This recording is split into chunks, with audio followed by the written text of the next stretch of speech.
顾老六和银狼跑完第3个地方，就把所有的土豆和红薯藤全卖完了。小银，你知道这山里还有多少人吗？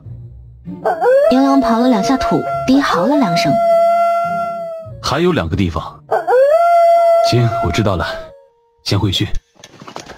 一人一狼奔跑进山林里，日夜赶路，终于在第3天回到家里。郭老六把一袋子银钱全倒桌子上，都是铜板，还有少量碎银。父女俩两眼放光的数钱，4只狼蹲在他们旁边围观。数到后面，长安没了耐心，直接把碎钱收走，铜板留给老六爹，数好了就全归他。郭老六见着暴涨的私房钱，笑得见牙不见眼，一个人乐颠颠的在那数铜板。他和银狼只在家里住了1晚，天未亮又背着土豆和红薯藤出发了。许久未赶海，长安想着应该没事了。上午潮退后，他就提着桶去了海滩上。先在岩石堆里寻摸了一会儿，捡了好几只螃蟹。他又往外走了点，然后便看到水里有块墨绿色的玉佩。玉佩的一面刻着雄鹰，另一面刻着一个篆体字。长安再次意识到他是半文盲，他是不是得让老六爹教他认篆体字啊？玉本身是好玉，但他赋予了别的意义。他空间里不缺钱财，没必要捡这玩意儿，肯定是个大麻烦。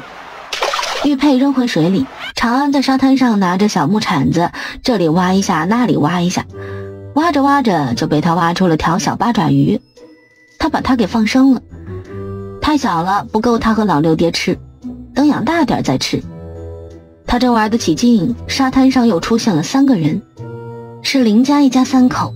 看他们手上提着的装备，应该也是来赶海的，就是来的有些晚。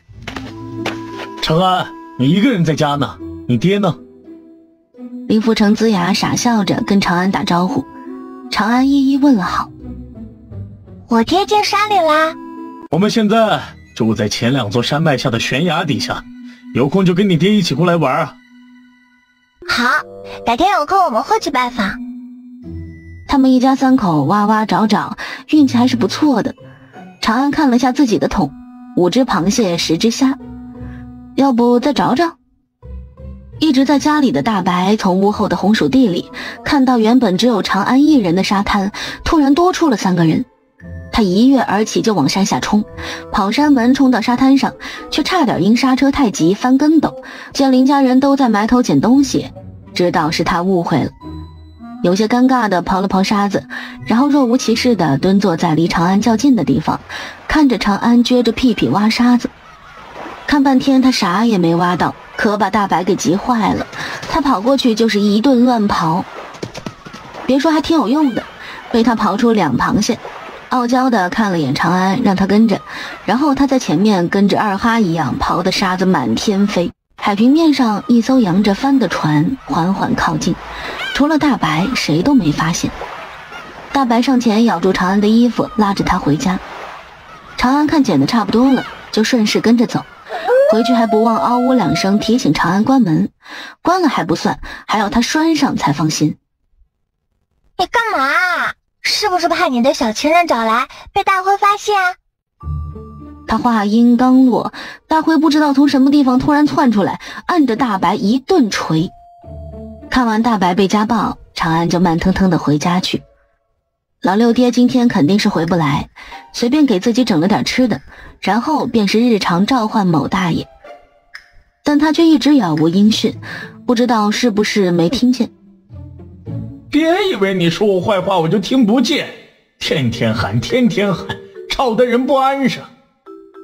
怪我喽，要不是你一直不搭理我，我能天天喊你呀？说吧，又要什么？导航。你还能再离谱一点吗？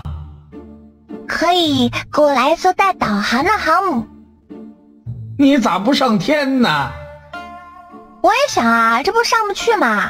既然这2样没有，那就给我来点玉米种子和一个指南针。早说这种靠谱点的东西不就好了，放你空间里了。你别有事没事就嚷嚷着找我，我也有自己的事要干，你要学会自己解决问题。知道啦，快走吧。长安从空间里拿出玉米种子，中午没有午休，拉着老牛就去开垦荒地。果树旁边的那块地本来是想多种些果树的，现在有玉米种子了，干脆开垦出来种玉米。他没种过玉米，不确定他们需不需要育苗。地里好不能马上种，还得把土块敲散，一行行规整好。山谷门被人敲得砰砰作响。敲什么敲？神经病啊！门坏了你赔吗？长安深吸一口气，运起内力，一声大喊。小山谷里响起他的回音：给老娘滚蛋！滚蛋！门外7人听到长安的话，脸色瞬间黑沉下来。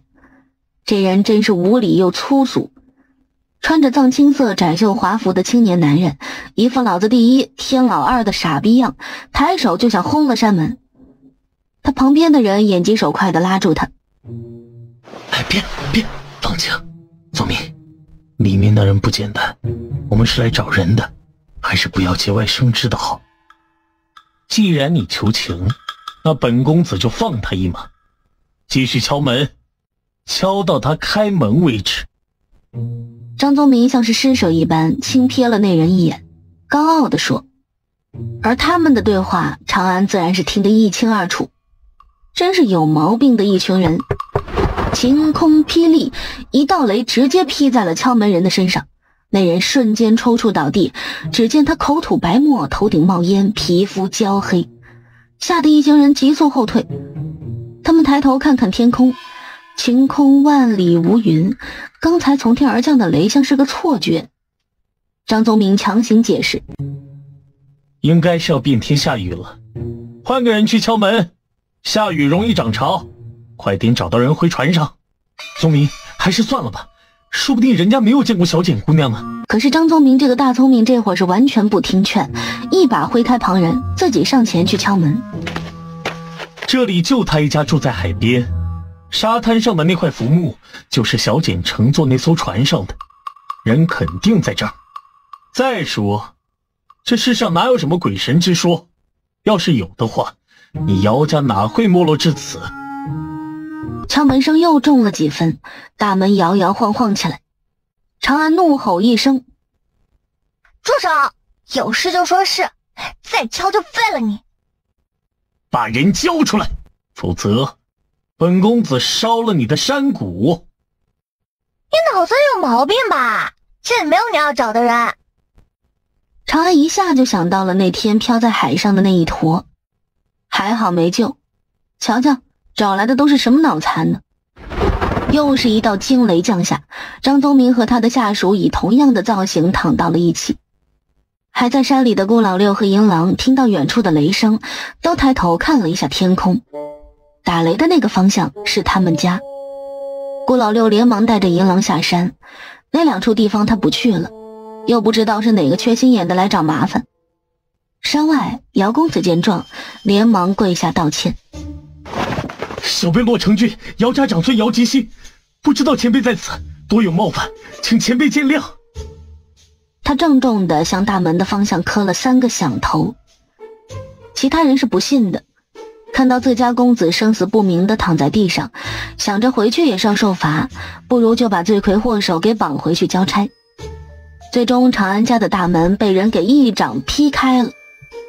姚吉新面如死灰地看着这一幕，心里只有一个声音：完了。确实是完了。大白和大灰扑向冲进山谷的4人，狠力地撕咬他们。那4个人还没反应过来，就有2人被狼咬断了手臂，另2人反应迅速地攻向大白和大灰。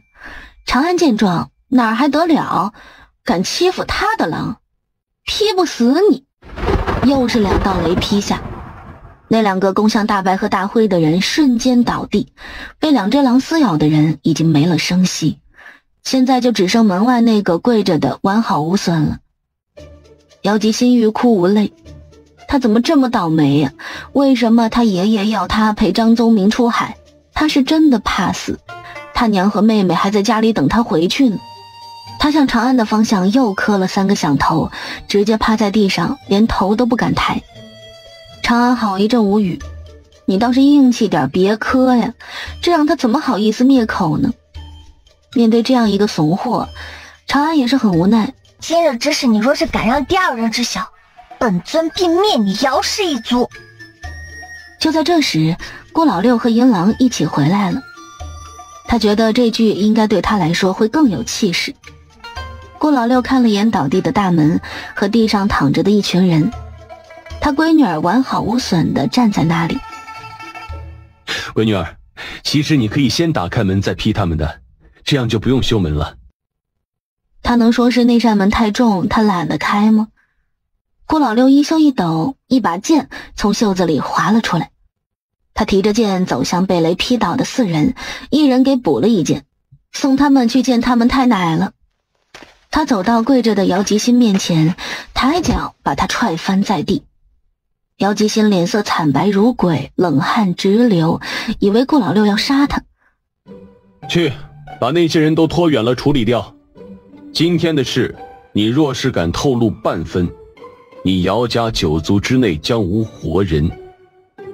顾老六本来是想让他把人拖出去扔掉的，但是想到他闺女儿喜欢在海滩上捡些小鱼小虾吃，就让他把人拖远了再扔。你不杀我了？只是暂时不杀你，若是你口风不严，我会保密，就算是死也不会说，我发誓。顾老六不屑嗤笑，你信我，我发誓的话肯定是有用的。姚吉新直接划破掌心，用从掌心流出的血在地上画了道符咒，嘴里念念有词。姚家第31代直系嫡出长孙姚吉新，今天在此立誓，不得将今日所见所闻宣之于众。今日之事，唯有姚吉新一人知晓。若我告知第二人，愿受五雷轰顶之罚，堕无间地狱，涌入畜生道。他刚说完，天空便乌云密布，雷云密集，在这方天地上空轰隆隆响了10几息时间才散去。长安刚才还在想，等姚吉星发完誓，他就给他应景。没想到不用他出手，他这誓发的看来是真有用啊，神神叨叨的，看上去挺高级的样子。顾老六惊讶的抬头看了眼碧蓝的天空，想的却是，原来发誓是有用的，还好年轻的时候忽悠媳妇的时候没有乱发誓，不然有可能早就被劈傻了。既然人家他能保守住秘密，那他也不必多造杀孽，虽然也不差这一个吧。行了，快干活，早些离去。顾老六带着4只狼帮忙拖尸体去姚吉新船上，还不忘交代一句，走远了再丢，要是让我发现啊，你就在这附近丢，我就去姚家弄死你。哎，是。他们拖着尸体来到沙滩的时候，就看到了林家一家3口还在那里。他们缩在一处岩石后面，看向这边。哦火！顾老六眼睛微眯，这是灭还是不灭呢？姚吉星连忙拦住蠢蠢欲动的顾老六。别，我有办法。你有什么办法？别说你那个发誓的方法还可以用到别人身上。顾老六挑眉冷笑。可以的。姚吉星肯定点头。他虽然是个修炼废柴，但是能学会的他也没敷衍。他把手上拖着的张宗明随手扔在甲板上，然后跑下船向林家人走去。林福成见他走向他们，紧张地把父母护在身后，连连后退。早知道今天就不出门了，这倒霉催的。你们别害怕，我不会伤害你们。姚吉星隔得远远的安抚他们。距离有些远，顾老六听不太清他们说了什么，他没有上前，也不怕姚吉星会骗他。半刻钟过后，天空再次出现异象。等异象散去，姚吉星就傻笑着回来了。顾老六象征性的表扬了一句：不错。我就只学会了这个。看着船扬帆行远，顾老六淡淡的瞥了眼林家人，就带着4只狼离开。林家人尴尬的笑笑，想着以后再也不来赶海了，太他娘的吓人了。长安一门心思地倒腾自己的玉米地，门口的狼藉留给老六爹去处理。顾老六挥手把4只狼赶走，然后开始清理门里门外的痕迹，再修被破坏的门。闺女儿，其实我们可以不必这么暴躁的，他们要找的人不是在山里吗？让他们进山找去啊，这样我的门也不至于坏掉。长安正在敲土块的手顿了一下，他没说吗？他好像有说了，人不在他们家吧？是他们不相信，非要跟他死磕，让他交出人的。下次我会注意的。顾老六修好大门，就去帮长安整理土地，想着家里能种的都种下了，还翻地干什么？他眼睛一转，长安就知道他在想什么。我有玉米种子，种点出来当零嘴吃。主要是给顾老六啃，一天天吃个没完，他做吃食都做烦了。等玉米种出来，每天给老六爹煮几个玉米棒子给他啃，从早啃到晚。忘记弄点甘蔗种子，这也是非常适合老六爹的零嘴。有老六爹的加入，土地很快打整好。长安不知道种玉米要不要育苗，他干脆就挖个洞，扔一粒玉米粒进去埋好。长不长的全凭运气，种子有很多，1/3都没种完，空间里也种了一点，就是不知道能不能爆出爆米花来，就怕地里的玉米不长，明年没有种子。长安留了一步出来，然后就开始捣鼓爆米花的事儿。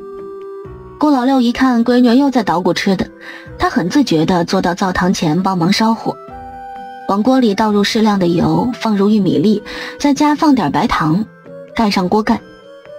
父女俩等啊等，锅里啥动静都没有。哦不，应该是有动静的，一股黑烟从锅盖下散出来，爆米花没爆成，它烧焦了。第一次不成功，第二次还是不成功，第3次倒是没烧焦了，但它还是不爆啊。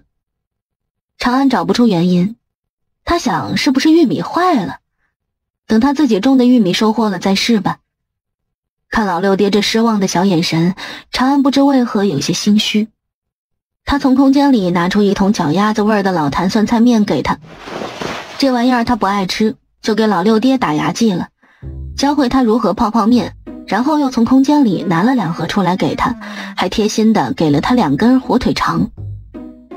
爹，吃完记得要把垃圾收灭干净啊。爹办事儿，你放心。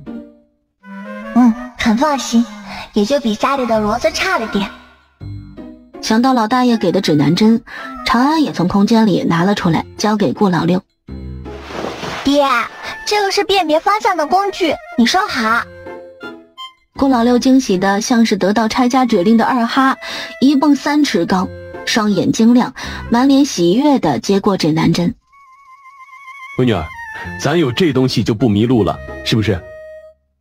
应该也许可能大概是的吧。长安有些迟疑，路痴这种生物不可以用正常人的脑回路去想，这是指南针，不是导航，有的路痴就算是有导航也是能走错路的。长安有理由怀疑他家老六爹也是这种属性。顾老六沉浸在喜悦中，就当长安说的是不会迷路。他乐颠颠地跑去继续修他的船，连泡面都放在一旁没马上吃，和3只狼在灶房里大眼瞪小眼。小爷，你不觉得少了点什么吗？银狼四下环顾，没发现少了什么呀。长安提提他的屁屁。你没发现你媳妇和崽儿都不见了吗？银狼嗷呜一声，这才反应过来，连忙往外跑。他媳妇儿早上说要带崽子们出去历练，那么小的崽儿怎么历练？怕不是要给大老虎送餐？长安没管他们，带着大白和大灰一起去了沙滩玩。他们到沙滩时，这里已经有人比他们早到了。女子站在那里眺望远方，男人默默地站在女子身后。大白嗷呜一声，那俩人回了神。哎，别怕，那2只狼是小姑娘家里养的，他们不会伤人。大白和大灰鄙夷地看了那2人一眼，然后夫妻俩勾肩搭背的搂着一起看长安玩沙子。女人还是一副怕怕的模样。他带女人走远了点，去了岩石群那边。张大哥，你说我的家人真的能找到我吗？能找到，只是可能需要耽搁点时间。长安背对着他们翻了个白眼，心里想着，是的，能找到，不过都被我和老六爹弄死了。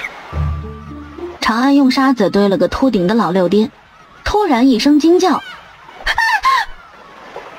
把他吓了一跳，他老六爹的头都掉了。看了眼岩石那边，正好看到女子手里提着那块被长安捡到的又扔回去的玉佩。哦豁，这玉佩要不是这名女子的，那就恭喜她要被安排走剧情了。长安抬头看了眼碧蓝的天空，想着这方天道恶趣味的很，难道他喜欢看这样式儿的？一阵风轻轻从长安头顶拂过，他那与哪吒的同款小啾啾被炸成了小刺球。然后长安就看到本来还在伤春悲秋的女子高高兴兴地收起玉佩，和他的张大哥一起回山上去了。原来这玉佩是他的，应该是了。他们在这里住了这么久，也就只有他是从海上飘过来的。看来是他小说看多了，脑补过剩了。他重新给沙雕堆了颗大脑袋，不过不是老六爹了，换成了大白的头。长安咂巴了一下嘴巴，要是能捡到只大龙虾就好了。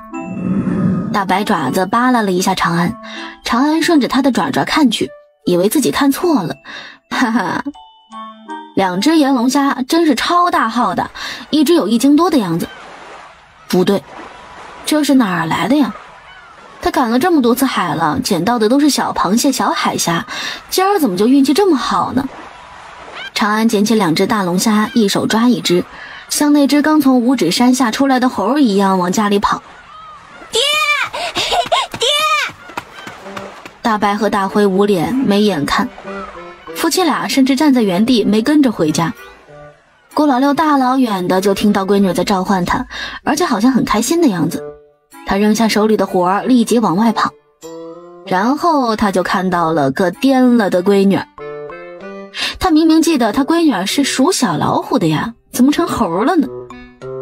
长安跑到他面前，爹，快回家，我给你做好吃的。一阵风吹过，他闺女已经跑出去几米远。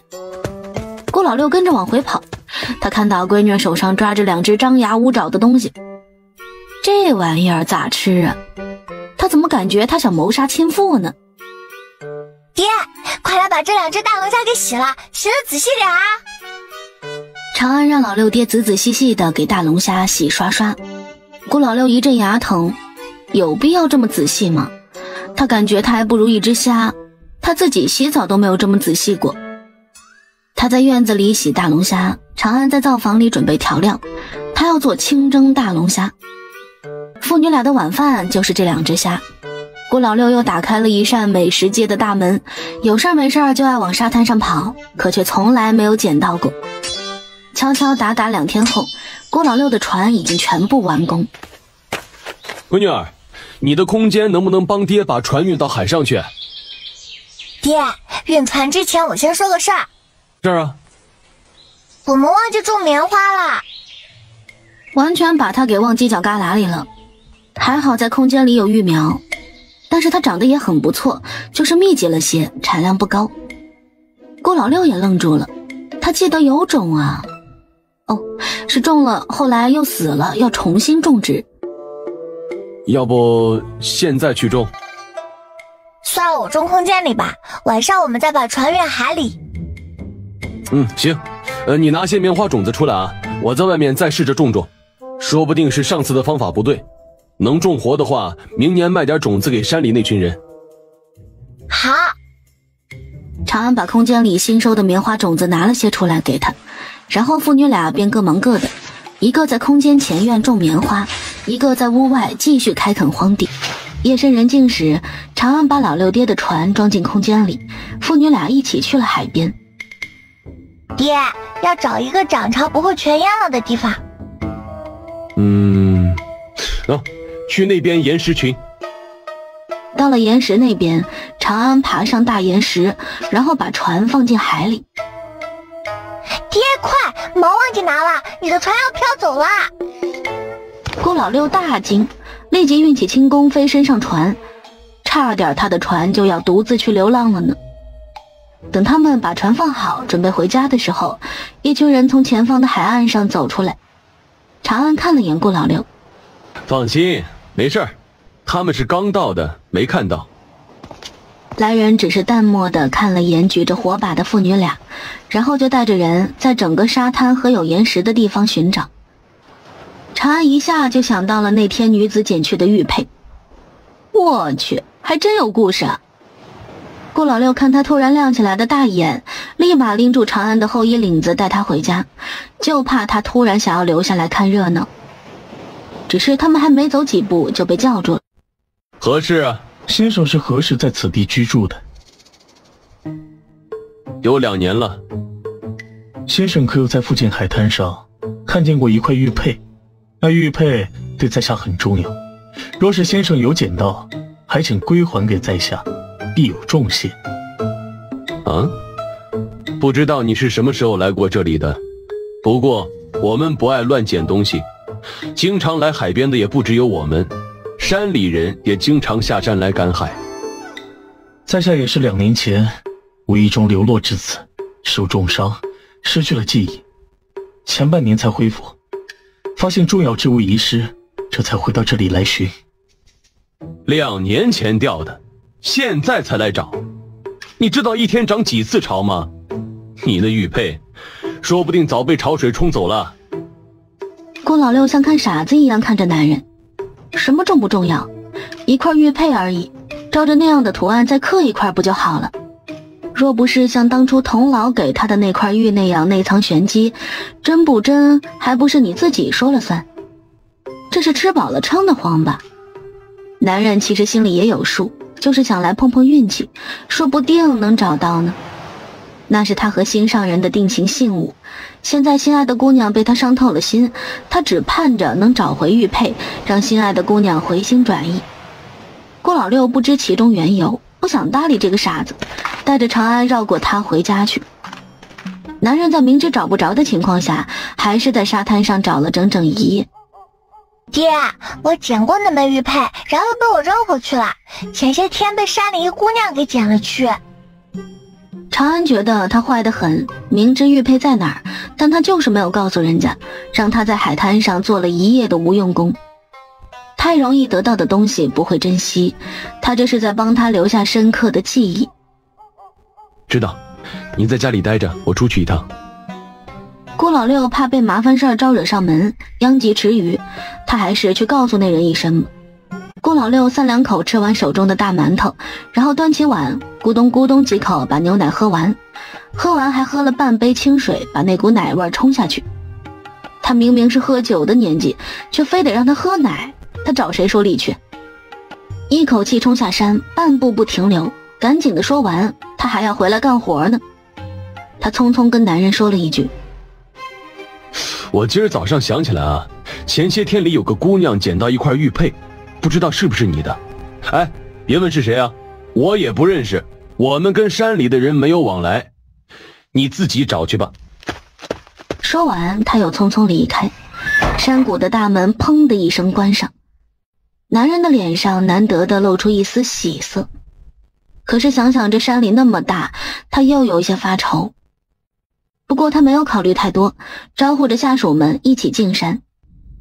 路过小山谷时，看到整座山谷都被围了起来，他惊讶了一下。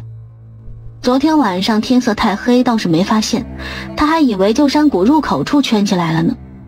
没想到这人才，他把整个山谷围了起来，这是防人还是防野兽？没多做停留，他急切地带着人进山，想早点找到玉佩，回去求得心爱之人的原谅。郭老六在地里吭哧吭哧干活，长安在菜地里除草。他的菜长得都没草快。他们在家过着朴实无华的耕种生活。进山去找玉佩的男人，不知道是不是他运气太背，1个月了还没找着人，找得他都开始暴躁了。公子，那人会不会是骗您啊？玉佩其实是被他捡了。他只是不愿意归还给主子，这才编造出一个莫须有的人出来。再找找，要是还找不到，就下山去找那个人。是。人又在山里找了5、6天，就在要放弃的时候，遇见个捡柴人。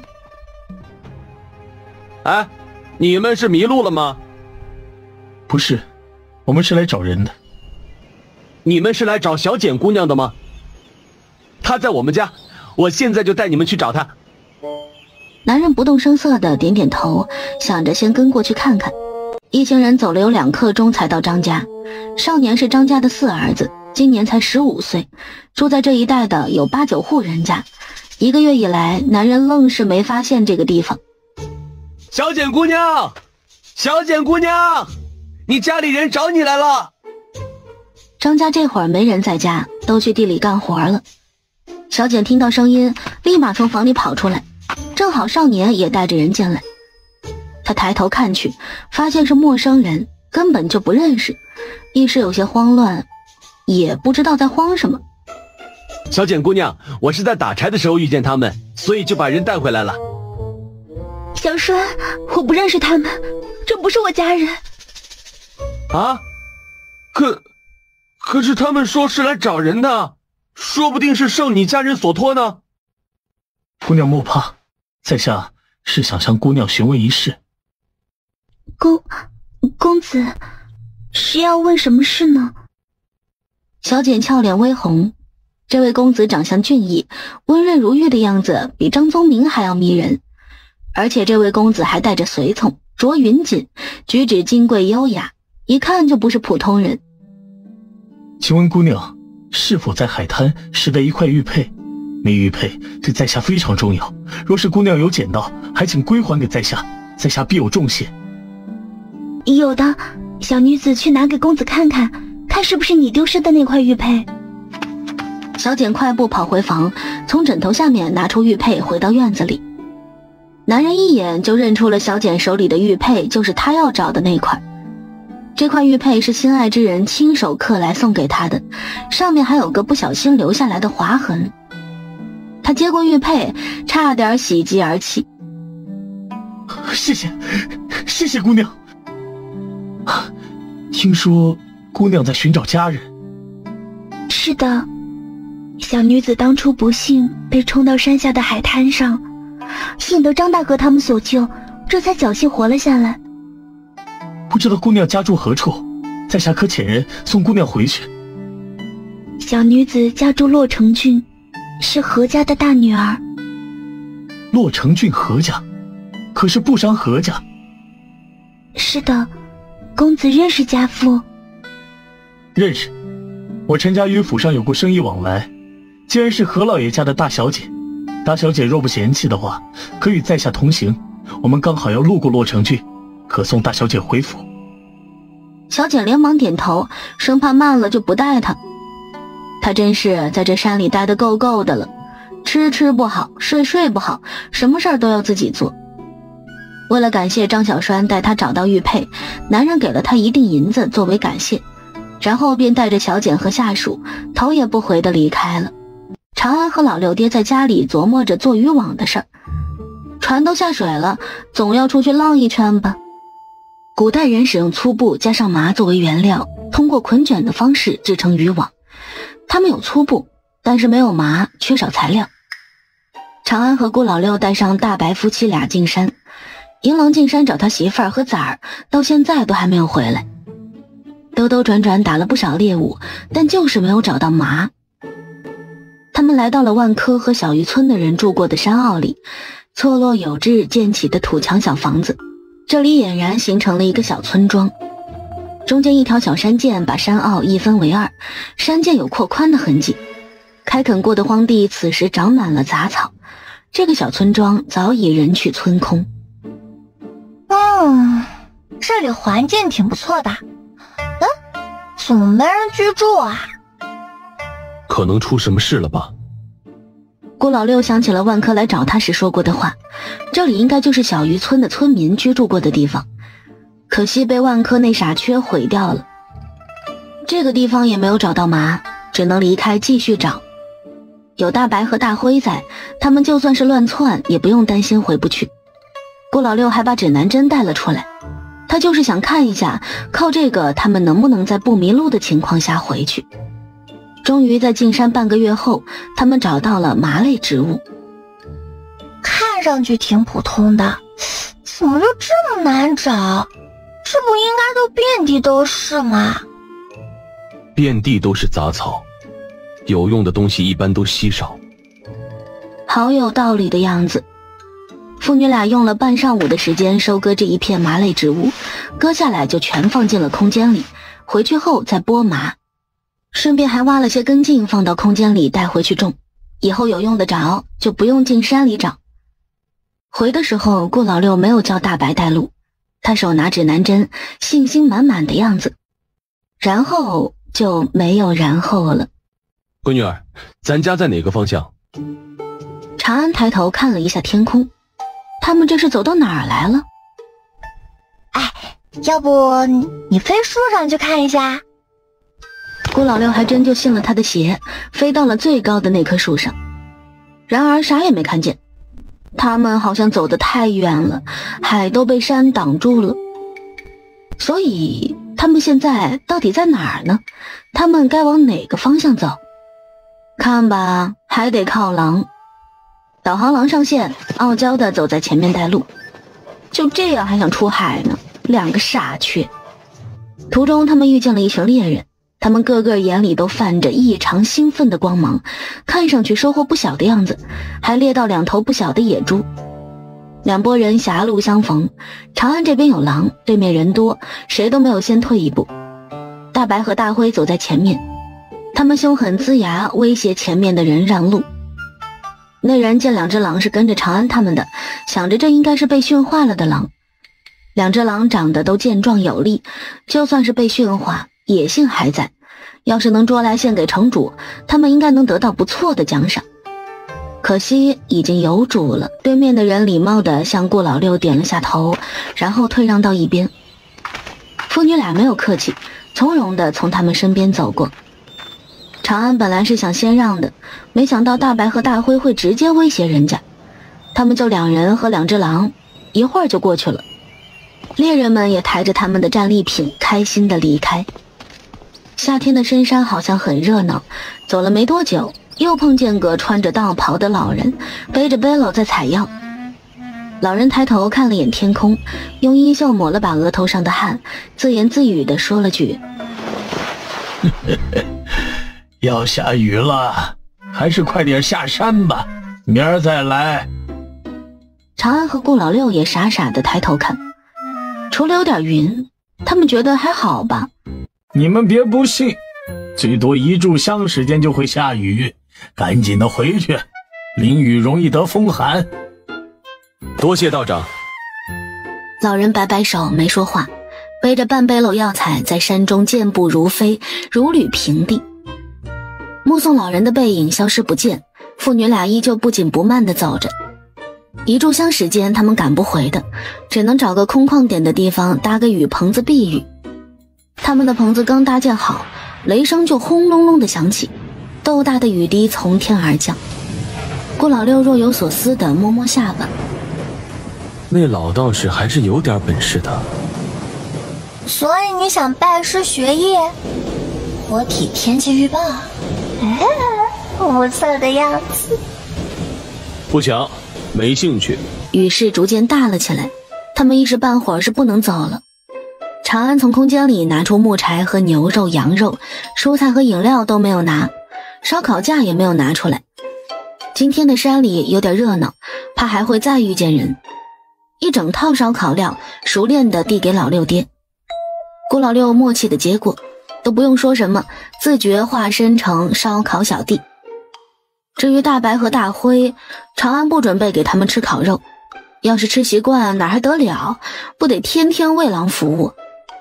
给他们拿4只野鸡2只野兔，就让他们到角落里吃去了。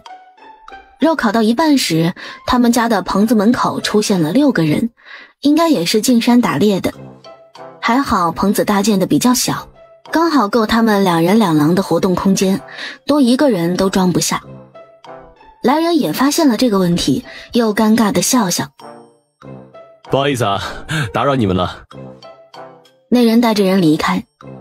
不知道雨还要下多久，他们捡来顾老六砍了不要的树枝，然后自己又去砍了些。他们用带着叶子的树枝搭建起了一个简陋的避雨棚子，冒着雨去树底下捡了些没那么湿的柴火，回去烧火堆烘衣服。雨下到第二天上午才停下来，还好他们拿出来的东西不多，这里有外人在，也不好放进空间里。顾老六就把油布收起来，放进背篓里背着。在山里又走了2天，知道自家大概在什么方向的时候，顾老六开始使用指南针。眼看再走个1天就能到家了，被他一顿骚操作，应该还要再走2天。大白带路1天能到家，顾老六带路预计2天，实则走了3天。这多出来的路也不知道是怎么走出来的，比缺德导航还缺德。不过可喜可贺的是，顺利找到了家，这算是不小的进步。回到家后，父女俩老老实实的在家里做渔网，没有再出去作妖。长安的手拨麻拨的都粗糙变色了，然后又是各种实验。等他们终于把网织起来，老天他不愿意成人之美，连下3天雷阵雨，而后还没有停歇的意思，转而下起了暴雨。这种天气要是出海，那是去给鲨鱼送外卖的。父女俩猫在家里长蘑菇。一天夜里，雷声闪电齐上阵，响个不停。远处暗黑的大海如同一个巨大的深渊，像是随时准备着要吞噬一切。响了好几声的雷，像是有人在山里用炸药炸山。长安感觉自家房子都在摇晃。顾老六严肃地交代长安：闺女儿，这些天我们就待在家里，哪里也不要去。有人来敲门，你就叫爹去开。好。长安点点头，知道山里的响声可能有蹊跷，与他们无关的事，能避则避。这天过后的第3天，银狼和他媳妇儿回来了，不过他们的崽儿没回来。小白，你崽呢？送给别人说啊。小白甩了下头，像是在回应长安。没有吗？这么小就让他们自力更生，真的好吗？这对狼夫妻是不是狠了点儿？1岁不到的狼崽子说丢就丢。被银狼夫妇丢去自力更生的小狼崽子，此时正在远处非常深的深山里跟着狼群生活，成了留守狼崽。3只小狼崽一觉醒来，蒙圈地发现他们的好大爹和好大娘不见了。一个破山洞成了他们的家，还有1只老狼在照顾他们。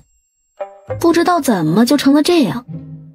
他们现在还小，没办法出去找，只能跟着老狼先生活在这里。天气放晴后，顾老六和长安就准备出海去浪。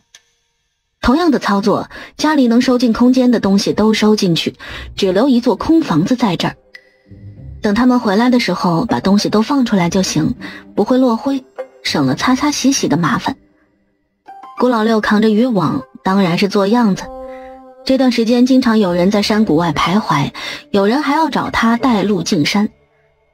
听到有人叫老六爹带路，长安对那人肃然起敬。他可真是个慧眼识珠的。当然带路是不可能带路的，永远都不可能。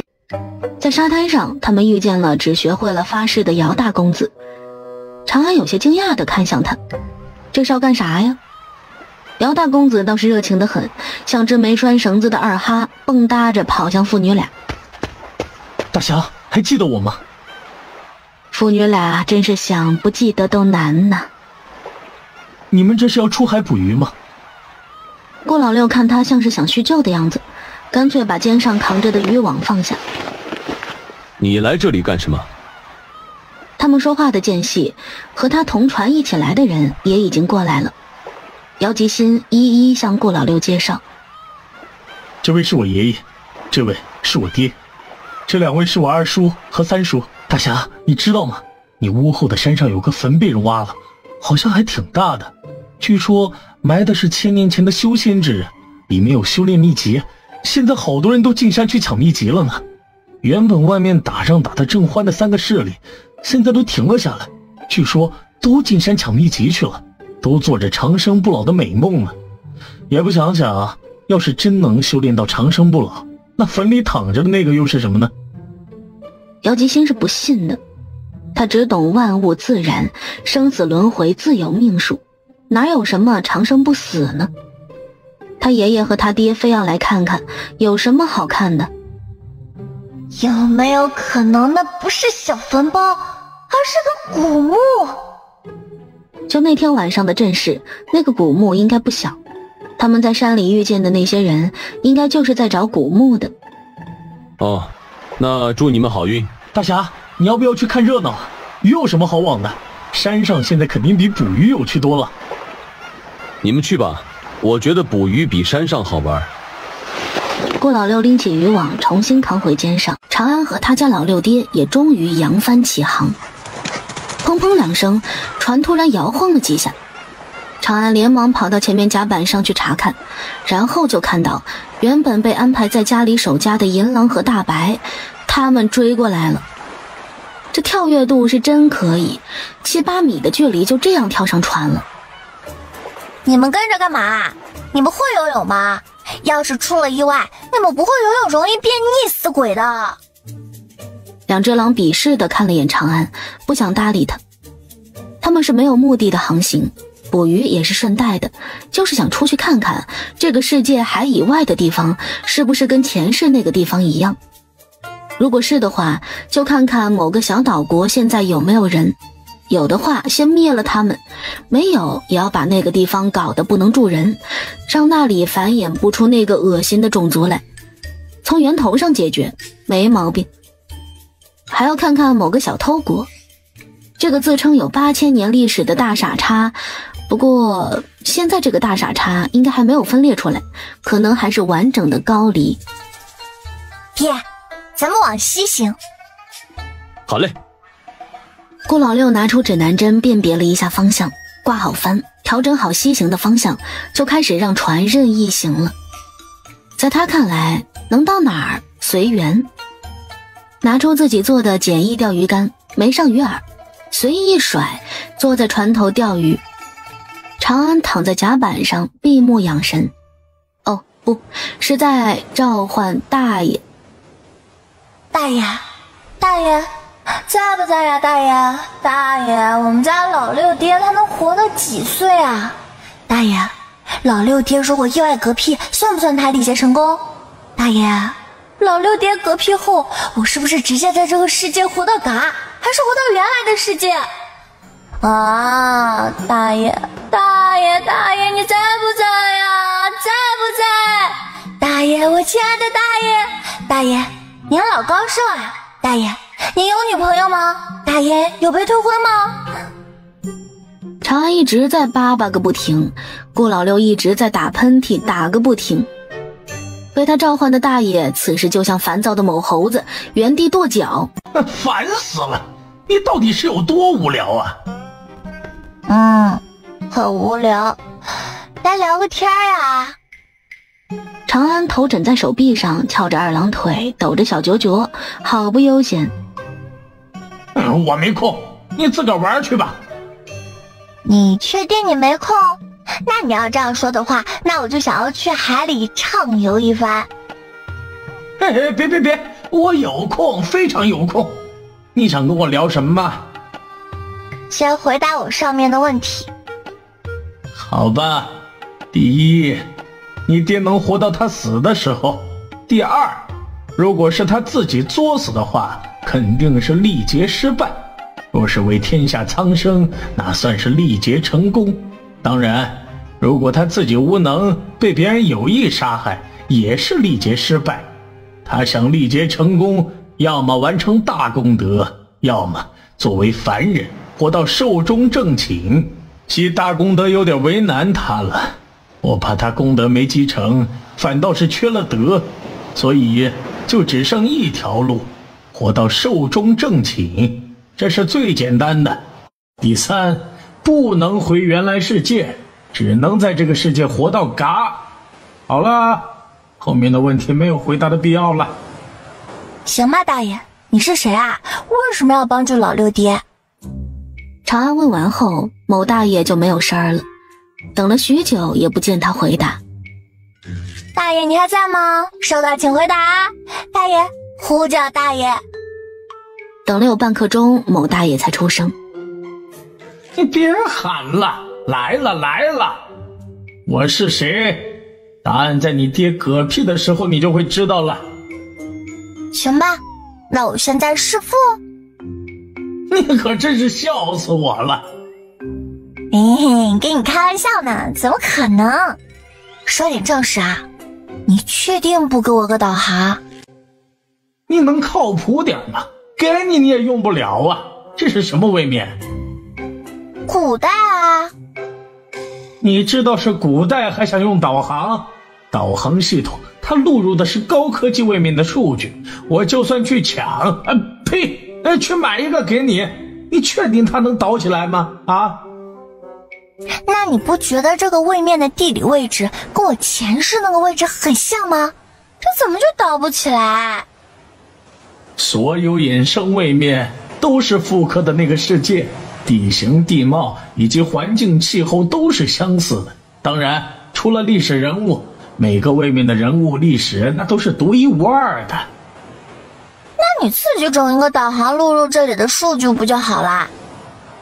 在什么时代就用什么工具，不要试图去突出你的与众不同。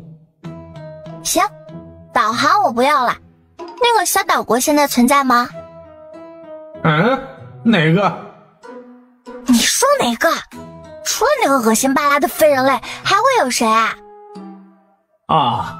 国倒是没有，不过有个小村落，人口不多，应该是从别处迁移到那儿去的。我如果去把那个小岛干沉，应该不会影响世界格局吧？不会，它又没有发展到世界不可或缺的地步，少了那也只是世界版图上少了座岛屿而已。那行，没事了啊。你想怎么把那座小岛干沉啊？把岛上的火山全部引爆怎么样？你如果做得到的话，也不是不可以。那你要不要给我支援一点装备？不是你要去炸火山吗？怎么问我要装备？又不是我要去炸。因为你是我大爷啊，我去干大事，你不得要支援一下？我真是欠你们父女俩的，给你们20个爆炸弹怎么样？会不会少了点儿？它可是有1000多个活火山的。我炼制的爆炸弹一个相当于一个蘑菇的威力，是不能轻易使用的。你就说你要不要吧？要，再给我点安全装备。